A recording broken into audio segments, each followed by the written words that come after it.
کہ ہم جس آزمائش کے شکار ہو رہے ہیں آج یا ہوں گے، ان سب کا اصل سبب قرآن نے کہا ہے رسول پاک صلی اللہ تعالی علیہ وسلم کے حکم کی خلاف ورزی۔ دیکھو حضور کے حکم کی خلاف ورزی دو طرح کا کرتا ہے آدمی، ایک جان بوجھ کے کرنے والا وہ کافر ہے، وہ کہتا ہے کہ میں مانتا ہی نہیں، نعوذ باللہ، وہ کافر ہے۔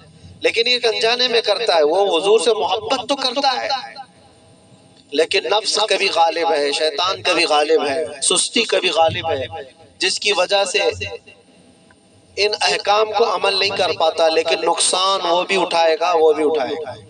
پہلا والا تو جہنم، جس نے جان بوجھ کر کے انکار کیا حضور کے فرامین کو، وہ تو جہنم میں جائے گا۔ اور دوسرا والا جو انجانے میں کرتا چلا گیا تو وہ دنیا میں فتنوں میں مبتلا ہوگا، آزمائش میں آئے گا۔ اللہ کے نبی صلی اللہ تعالی علیہ وسلم نے یہ بھی ارشاد فرمایا ایک زمانہ تم پر آئے گا۔ ایک صحابی حضرت حذیفہ رضی اللہ تعالی عنہ وہ فرماتے ہیں کہ سب لوگ حضور صلی اللہ علیہ وسلم سے اچھائی کے بارے میں زیادہ سوال کرتے تھے اور میں برائیوں کے بارے میں زیادہ سوال کرتا تھا۔ وہ کہتے ہیں خود اس کی وجہ یہ ہے، اس لیے پوچھتا تھا کہ کہیں اس برائی میں مبتلا نہ ہو جاؤں، کہیں اس برائی سے میرا سامنا نہ ہو جائے۔ تو حضرت حذیفہ رضی اللہ تعالیٰ عنہ نے حضور صلی اللہ علیہ وسلم سے پوچھا یا رسول اللہ صلی اللہ علیہ وسلم، ہم زمانے جاہلیت میں تھے، کفر میں تھے، شرک میں تھے، اسلام آیا، خیر آیا، اللہ تعالیٰ نے ہمیں ایک شر سے نکال کر خیر میں لایا، تو کیا اس اسلام کے خیر کے بعد پھر کوئی اور شر آنے والا ہے؟ اس کے بعد اور کوئی برائی آئے گی؟ حضور نے فرمایا ہاں آئے گی، جس اسلام میں تم ہو اس خیر کے بعد پھر شر آئے گا۔ اس صحابی نے فرمایا کیا وہ شر جو آئے گا، وہ برائی جو آئے گی، اس کے بعد پھر کوئی خیر نہیں آئے گا؟ حضور نے فرمایا آئے گا۔ اس کا مطلب یہ ہے زمانہ جاہلی، یہ پوری حدیث سن لیجئے، حضرت حذیفہ رضی اللہ تعالیٰ عنہ کی یہ حدیث صحیح حدیث پاک۔ پہلے انہوں نے پوچھا ہم زمانہ جاہلیت میں تھے، کفر و شرک میں تھے، اسلام میں آئے تو ایک برائی سے نکل کر خیر کی طرف آئے۔ اب پوچھا کیا اس خیر کے بعد پھر کبھی اور کوئی برائی آنے والی ہے، شر آنے والا ہے؟ حضور نے فرمایا ہاں آنے والا ہے۔ اس شر کے بارے میں کیا کیا حضور نے فرمایا وہ بھی یہ بتاتا ہوں۔ لیکن حضرت حذیفہ نے اس کے بعد کا بھی پوچھا، کہا وہ شر جب آئے تو کیا اس کے بعد پھر کوئی بھلائی آئے گی کہ نہیں آئے گی، خیر آئے گا کہ نہیں؟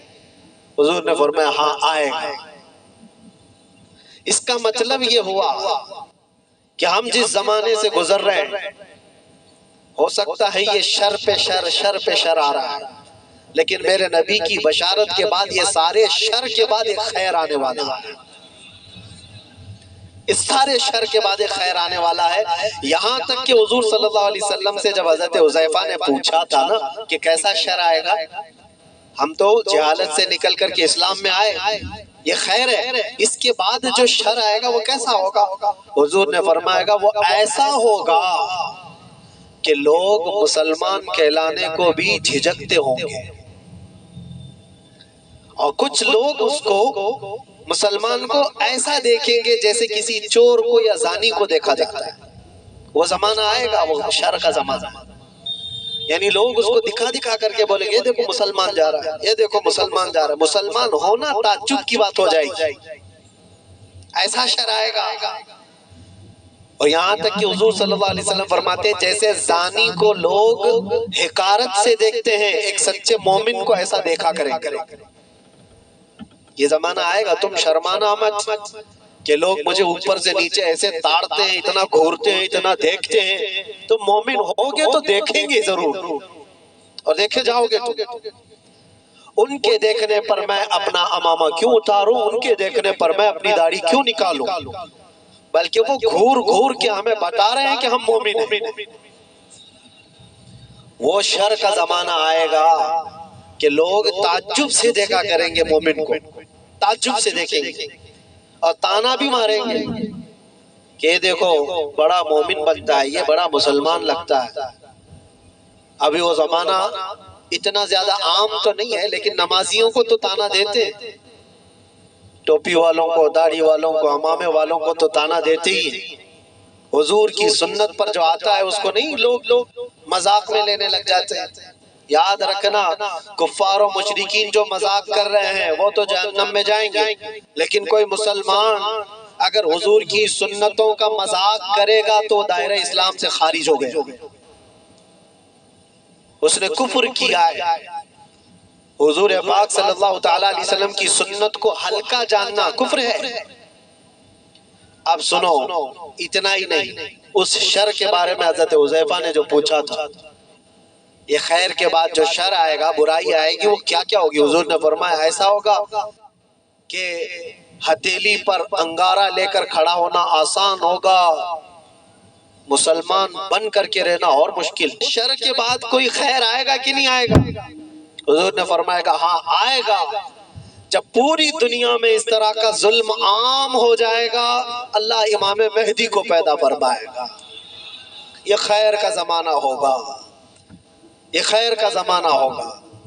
حضور اکرم صلی اللہ علیہ وسلم فرماتے ہیں پھر مہدی کو اللہ پیدا فرمائے گا اور مہدی پوری امت کو جمع کرے گا اور پوری دنیا میں صرف ایک کلمہ گونجے گا، لا الہ الا اللہ محمد رسول اللہ صلی اللہ علیہ وسلم۔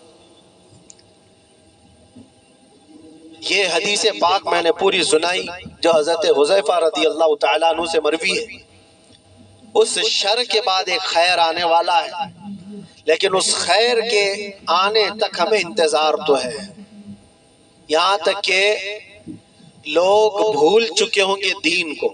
نبی پاک صلی اللہ تعالیٰ علیہ وسلم نے امام مہدی کے ظہور سے پہلے جو چیزیں ہیں اس کے لیے ارشاد فرمایا کہ لوگ دین پورا بھول چکے ہوں گے، قرآن ان کے بیچ میں نہیں ہوگا، تب امام مہدی آئیں۔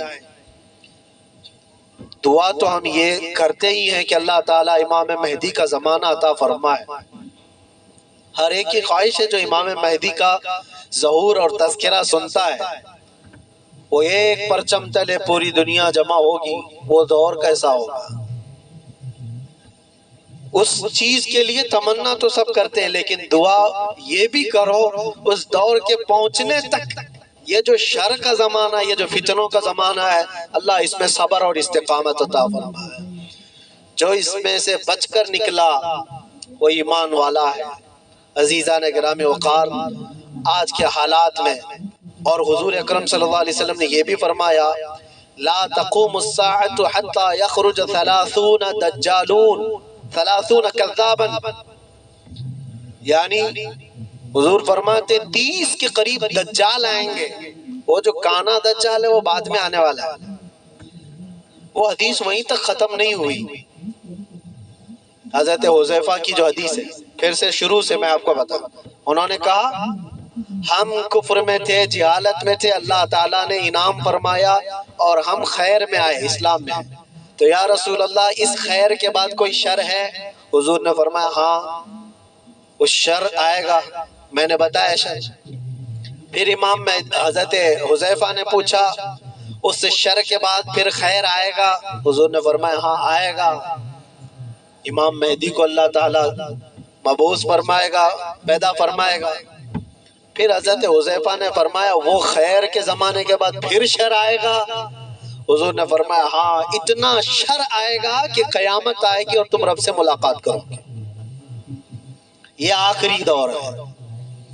یعنی یہ نہیں ہے کہ امام مہدی کے دور کے بعد پھر سب کچھ صحیح ہو جائے گا، وہ زمانہ لیمیٹڈ ٹائم کا ہے، اس کے بعد پھر شر آئے گا اور ایسا شر آئے گا کہ پوری روئے زمین پر کوئی کلمہ پڑھنے والا ہی نہیں رہے گا۔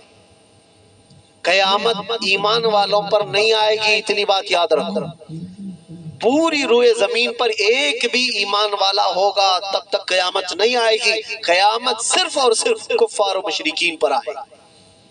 قیامت وہ سب سے بڑی آزمائش، بہرحال جن آزمائشوں سے ہم آج گزر رہے ہیں اس میں اللہ کے نبی صلی اللہ علیہ وسلم نے فرمایا اصبروا، صبر کرو، صبر کرو۔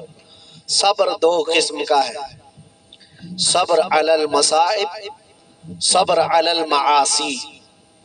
مصیبتوں پر بھی صبر کرنا ہے، یہ آسان ہے۔ جو بڑا صبر ہے نا وہ دوسری قسم کا ہے۔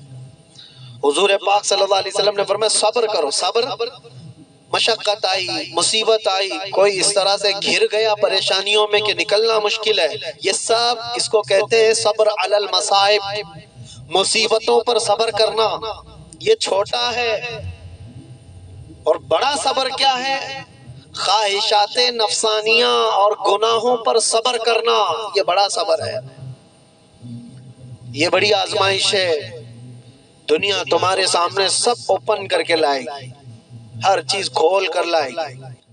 ایک حدیث پاک یہ بھی اللہ کے نبی صلی اللہ علیہ وسلم فرماتے ہیں فتنے ایسے